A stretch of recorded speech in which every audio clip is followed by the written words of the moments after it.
Assalamualaikum warahmatullahi wabarakatuh. Jangan lupa tonton, subscribe, like, and share. Ada seorang qadhi hakim bernama Al-Qadhi Abu Bakar bin Abdul Baqi bin Muhammad Al-Bazzar Al-Ansari. Beliau wafat pada tahun 535 Hijrah di Baghdad, Irak. Dia bercerita, kata Qadhi Abu Bakar, saya menetap di kota Makkah Al-Mukarramah. Lalu kemudian saya menemukan kantong. Kantong ini dari sutra. Saya lihat isinya ada kalung. Masya Allah, cantik.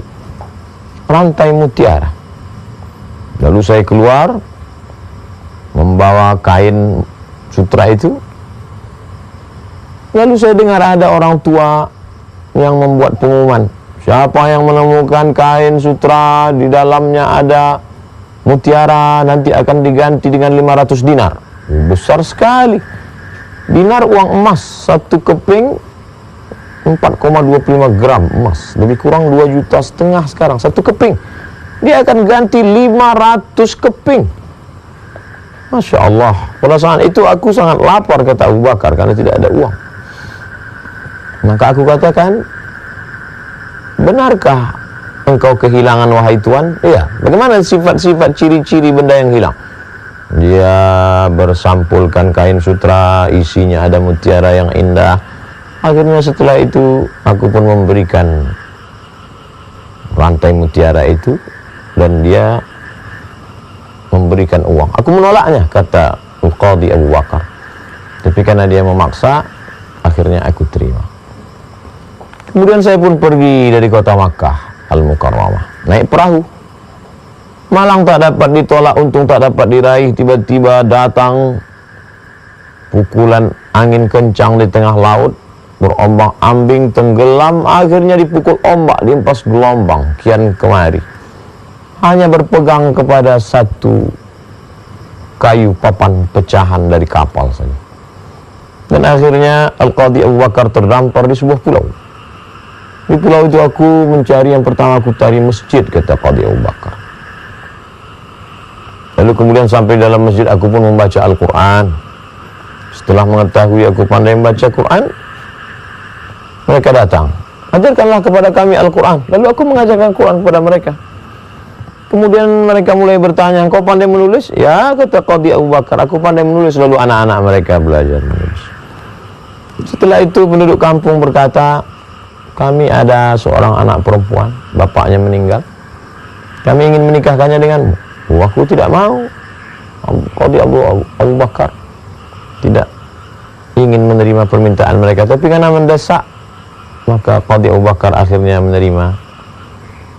Akhirnya beliau menikah dengan perempuan yang mereka bawa itu. Dan Al-Qadhi Abu Bakar lama tertegun melihat. Apa yang dilihat Qadhi Abu Bakar? Sampai mereka berkata, hei Abu Bakar, kenapa matamu terlalu lama melihat dia? Itu menyakiti perasaannya. Yang dilihat Qadhi Abu Bakar adalah rantai mutiara yang ada di lehernya. Lalu Qadhi Abu Bakar pun bercerita mengapa dia begitu lama memperhatikan rantai itu. Dulu aku tinggal di Makkah. Lalu kemudian aku menemukan kantong sutra. Dan aku lihat di kantong sutra itu ada mutiara. Itulah dia mutiara yang sedang dipakai perempuan itu. Ceritakan lengkap oleh Qadhi Abu Bakar. Lalu kemudian, apa sebenarnya yang terjadi? Mengapa rantai itu ada di lehermu? Ternyata perempuan ini adalah anak dari orang tua yang dulu bertemu dengan Al-Qadhi Abu Bakar. Dan saat dia menemukan Qadhi Abu Bakar, dia berdoa rupanya kepada Allah Subhanahu wa ta'ala, siapa yang menemukan rantai mutiara itu, aku akan memberikan balasan dan akan menikahkannya. Akan menikahkannya dengan anakku, anakku akan menikah dengannya.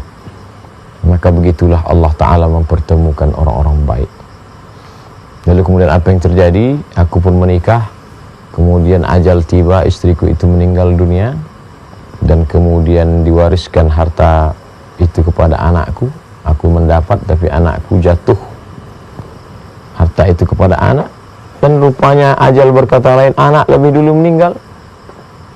Dan sekarang kalung rantai emas, rantai mutiara itu ada di tangan, dan aku jual seharga 100.000 dinar.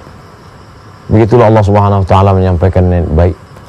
Walaupun sudah jauh dari Makkah Al-Mukarramah, naik bahtera perahu dipukul ombak, dihempas gelombang, terombang ambing, hampir mati, sampai ke pulau, namun dipertemukan Allah juga, dan semua niat baik tercapai. Menikah dengan perempuan salihah, mendapatkan rantai mutiara, dan rantai mutiara sampai ke tangan dalam keadaan selamat. Pentingnya senantiasa berniat baik, berbuat baik, berdoa tentang kebaikan, maka disitulah balasan akan tiba. Sekali lagi, mari kita ambil pelajaran bahwa hidup ini diatur Allah Subhanahu wa taala. Jangan terlalu cemas, karena ada yang mengatur, Al-Mudabbir, yang maha mengatur. Mudabbirul kaun, alam semesta dia atur. Sedangkan semut yang berada di dalam batang pohon kayu dia atur rezekinya, cacing di dalam tanah dia atur rezekinya. Kenapa kita cemas? Kisah-kisah dari orang-orang soleh ini semakin menguatkan kita di tengah kegalauan hidup, terombang-ambing dalam dunia kemodernan, jauh daripada keyakinan. Mudah-mudahan kisah-kisah teladan yang dikumpulkan oleh orang-orang soleh mendapatkan kebaikan dalam menjalani kehidupan, insyaallah. Terima kasih, mohon maaf, semoga berkah. Wassalamualaikum warahmatullahi wabarakatuh.